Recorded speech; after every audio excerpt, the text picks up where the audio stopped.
Okay, hello, hello. Hi, welcome everybody. Thank you so much for being here to listen to this presentation about generative art and a little bit about its history, or maybe a lot about its history. So it's called the 70,000 year history of generative art because I'm going to try to cover that much in 10 minutes.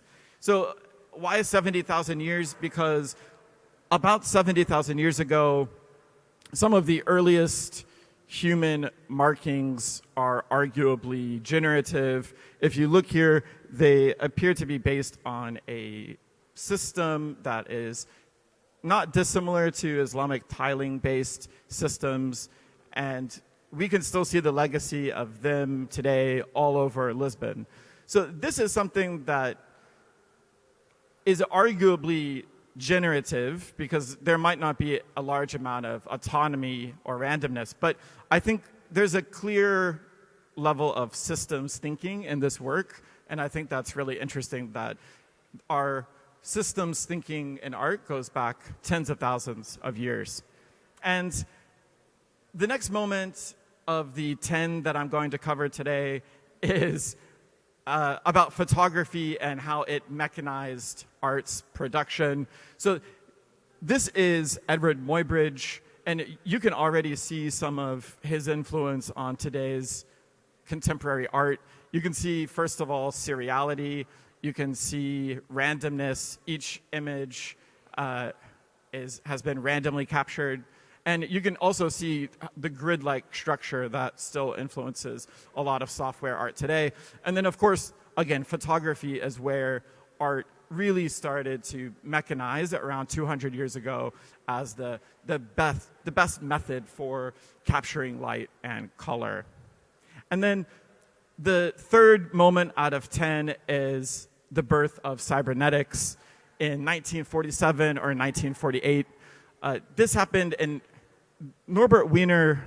He wrote about cybernetics in 1947 at MIT, and cybernetics is really the foundation of today's digital art. It's the foundation of computer art, and it's the foundation of AI art. And computer art, it's the foundation because this thinking by Claude Shannon and Norbert Wiener heavily influenced Max Benza, who was the professor of the two of the very first digital artists, Georg Nies and Frieder Nacke, in Stuttgart in 1965. And cybernetics is all about how machines learn and communicate through feedback. And that's why it's really the theoretical foundation for AI art as well, which is all about how machines can learn from themselves. And then a few decades after cybernetics as a concept was invented, cybernetics was really peaked with cybernetic serendipity, curated by Jascha Reichart in 1968 at the ICA in London. And what this show really demonstrated was the breadth of what the digital could achieve and what generativity and computers could achieve in art. So you heard sound exhibitions, there was visual arts, there was poetry, there was early animation. So it really ran the whole gamut of what the digital could achieve in 1968. And then in 1973, this is really when you could say that AI art began. This is, of course, Harold Cohen's Aaron, or a production of Harold Cohen's Aaron. Aaron was Harold Cohen's autonomous art-making robot that he created in the 70s. Harold Cohen was a traditional painter who in the 50s and 60s in London had an established art career and then kind of went technological and started making AI art in the 70s. And this isn't AI art that we maybe think about today that's based on machine learning and big data and large data sets of billions or millions of images. This is more the AI art of an expert system that is actually more, it's more logic driven than machine learning driven, but still what is considered the foundation of AI art, Harold Cohen. And then this is really important. In 1981, digital art was very, very diverse and isolated. Anybody who practiced digital art or computer art, they were spread all over the world, and they were very isolated, and they were like nodes that were not connected to each other. That really started to change in the early 80s with SIGGRAPH and with some of these institutions that brought generative artists and computer artists together and really helped them form a community for one of the very first times. And they could also meet at these events and then exhibit their work. So if anybody's been to a Bright Moments event, this is kind of like the 1980s, early 80s version of Bright Moments. And then 1992 is when I think you could really say that machine learning in art began.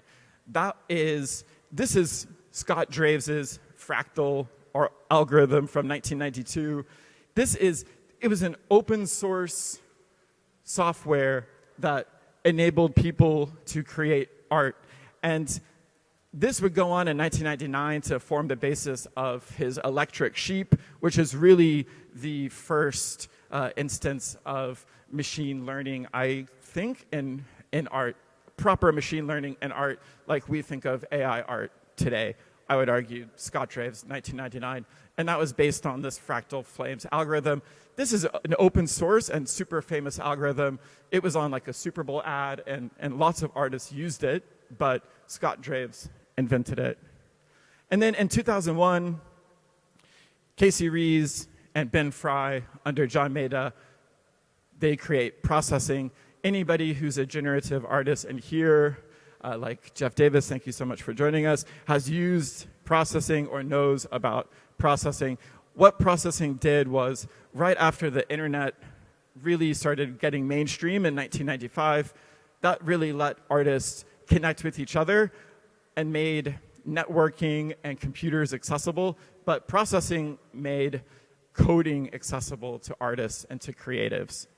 And then the 9th moment out of 10 was in 2014, Jennifer and Kevin McCoy's Quantum, which was arguably the first NFT. There were some things before it. Jonathan Monahan's work on Ascribe, but I think basically the most complete version of a proto-NFT happened in 2014 with Jennifer and Kevin McCoy. It was released at Rhizome 7x7 conference and at a museum. So I think it's really interesting and important to note that in the history of NFTs, it was basically started by two artists, Jennifer and Kevin McCoy, at a museum. So 7on7 took place at the New Museum in New York, and through a very, very respected institution, which was Rhizome. So NFTs do have quite an interesting provenance in fine art. Okay, and then this is the last moment, moment number 10, maybe the only recognizable moment, I don't know. But this is when, if NFTs kind of unlocked pent-up demand for digital art that had been built up for decades, then I would say that Art Blocks was the platform that really allowed collectors to access that demand. And it was really the platform that enabled, I think, this movement to really grow and gain in popularity. So these are 10 moments in generative art history going back 70,000 years that I think have been really important and instrumental in pushing the space forward. And thank you so much for listening.